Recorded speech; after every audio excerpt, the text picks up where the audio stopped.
नमस्कार, संसद टीवी में आपका स्वागत है। एआई इंडिया इम्पैक्ट समिट से मैं हूं श्याम किशोर। एआई की चर्चा को लेकर इसके साथ जो एक पैरेलल चर्चा चलती है कि कितना बड़ा ख़तरा हो सकता है, हमारे कॉग्निटिव ब्रेन के लिए कितना ख़तरनाक है, या इसे कैसे कंट्रोल किया जाए। क्या एक ऐसा समय आएगा जब एआई हमें कंट्रोल करने लगेगा।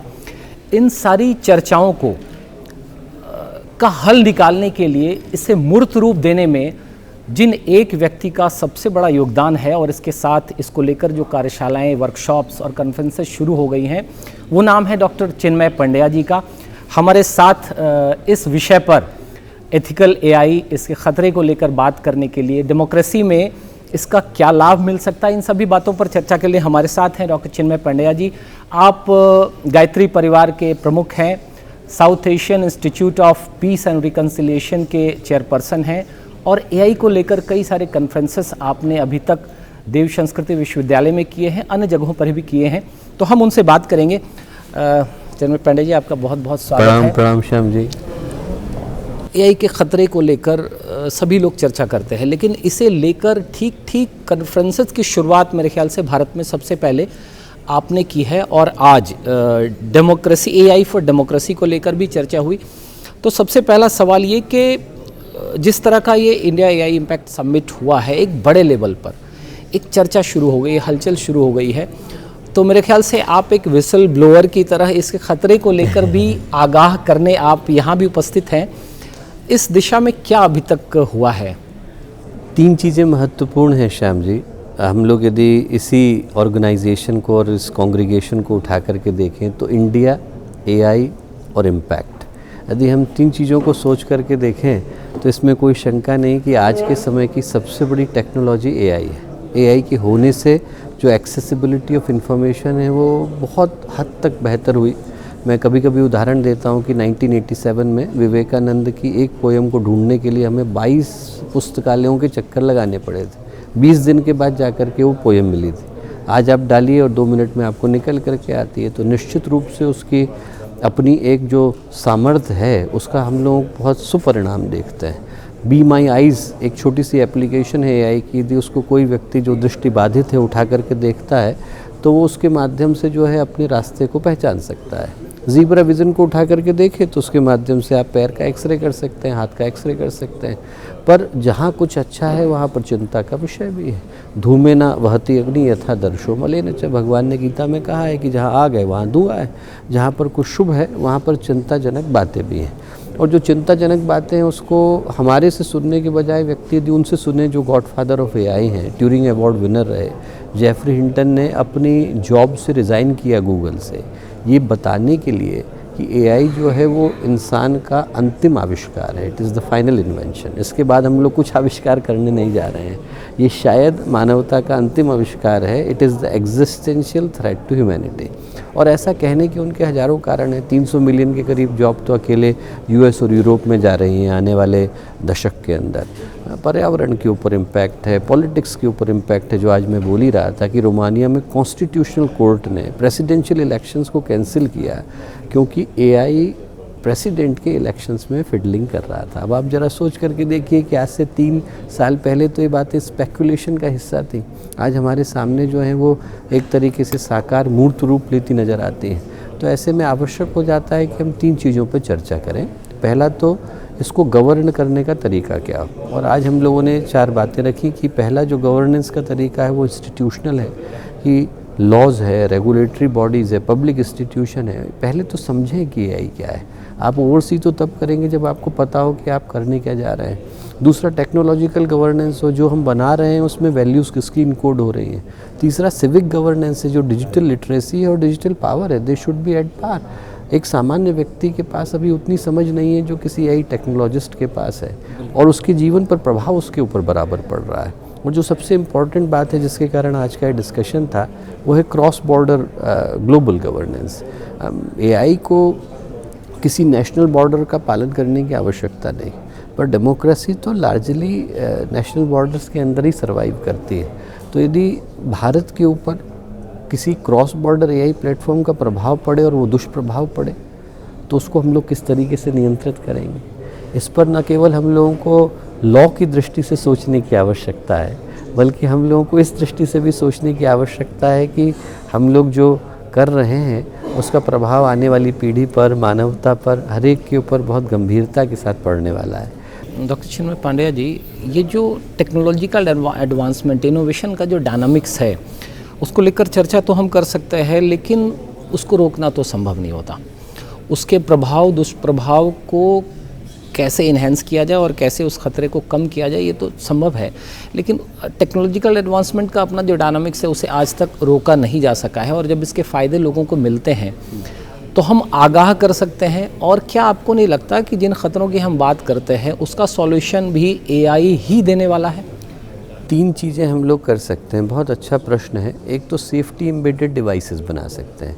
जिस समय से बनना शुरू हो उसी समय से इस चीज़ को हम लोग ध्यान में रखें कि जो बनाई जा रही है वो सेफ़ है। दूसरा, जो भी कुछ हो रहा है उसके लिए कोई ना कोई अकाउंटेबल और रिस्पॉन्सिबल होना चाहिए। 2023 में बेल्जियम में एक व्यक्ति ने आत्महत्या करी क्योंकि वो एआई चैटबॉट के साथ रिलेशनशिप में आ गया, और एआई चैटबॉट ने न केवल उसको आत्महत्या करने के लिए उकसाया, बल्कि ये कहा कि मरने के बाद हम दोनों साथ साथ स्वर्ग में रहने वाले हैं। अब आप सोच के देखिए कि इसके लिए अकाउंटेबल कौन है? एआई कंपनी ने तो अपने उसमें से बिल्कुल हाथ साफ कर लिए कि हम लोगों की इसमें कोई रिस्पॉन्सिबिलिटी नहीं, हम नहीं जानते हैं कि एआई क्या करने के लिए बना है, और उस व्यक्ति का जीवन गया। तो ऐसी चीज़ों के ऊपर नियंत्रण किसका होगा, इस पर सोचने की आवश्यकता है। तो जो पहला मुझे लगता है कि इसमें विषय है वो ये है कि ये सेफ्टी एम्बेडेड डिवाइसेस। दूसरा, एथिकल गाइडलाइंस बहुत स्पष्ट हो कि करना क्या है, करना क्या नहीं है, और यदि कोई चीज़ करी जा रही है तो उसका नियंत्रण किसके हाथ में है आपको पता होना चाहिए। आप दुनिया में कोई भी काम करने के लिए जाते हैं तो आपको ये तो पता होता है कि यदि चीज़ गलत हो गई, यदि चीज़ फेल हो गई तो आप किससे संपर्क करेंगे। आज यदि एआई गलत हुआ तो आप किससे संपर्क करेंगे।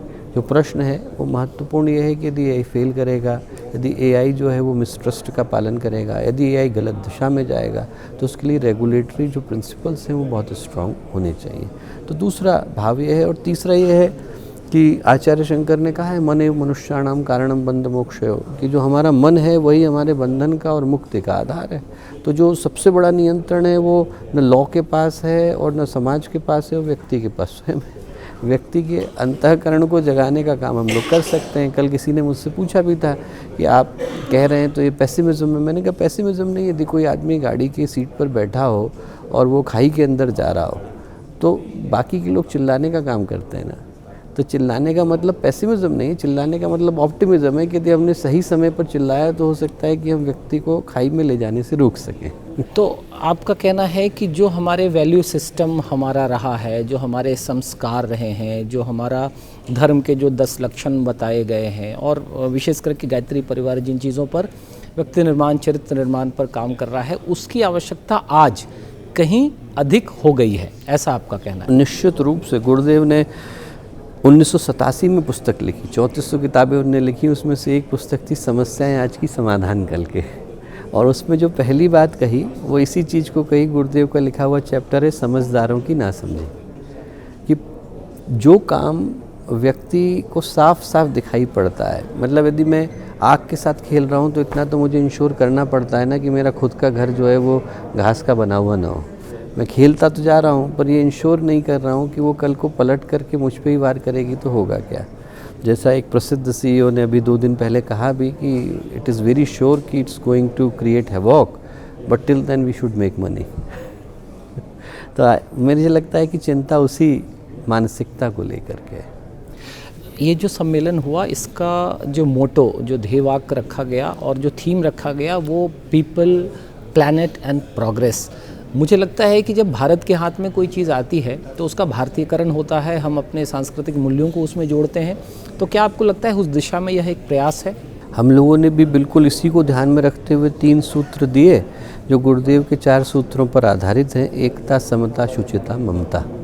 कि एक तो सब लोग के साथ जुड़ने से इसका समाधान होगा, दूसरा सब लोगों के समान रहने से समस्या का समाधान होगा, तीसरा शुचिता, सेक्रेडनेस से समाधान होगा, चौथा ममता, कंपैशन से इसका समाधान होगा। और हमने 3 चीज़ों के ऊपर अभी परसों ही इवेंट किया था, ट्रस्ट, ट्रुथ और ट्रांसपेरेंसी।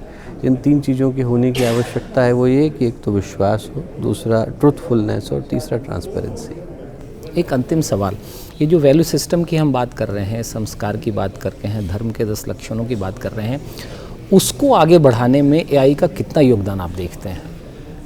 दोनों क्षमताएं हैं निश्चित रूप से। जैसा मैं अभी बोला ही कि इसमें समस्या ये है कि हम घोड़े को बनाने पे मेहनत कर रहे हैं, घुड़सवार को बनाने पे नहीं कर रहे हैं। वही टेक्नोलॉजी के पास ये पावर है कि वो दुनिया की श्रेष्ठतम चीज़ें हमें उपलब्ध करा सकती है। अभी मैंने विवेकानंद की कविता का उदाहरण दिया। तो ऐसी बहुत सारी चीज़ें हैं कि जो हम लोग प्राप्त कर सकते हैं, पर व्यक्ति पाता तो वही है जो वो पाने के लिए जाता है। जो हृदय की आवाज़ है वही उत्तर लेकर के आती है।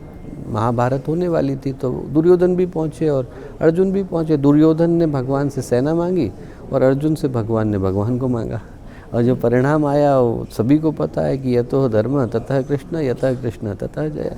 तो मुझे लगता है कि परिणाम तो वही आता है जो पुकार हम लोग लेकर के जाते हैं। डॉक्टर साहब, संसद टीवी से बात करने के लिए आपका बहुत बहुत धन्यवाद, और यह बातचीत देखने के लिए हमारे सभी दर्शकों का भी बहुत बहुत धन्यवाद।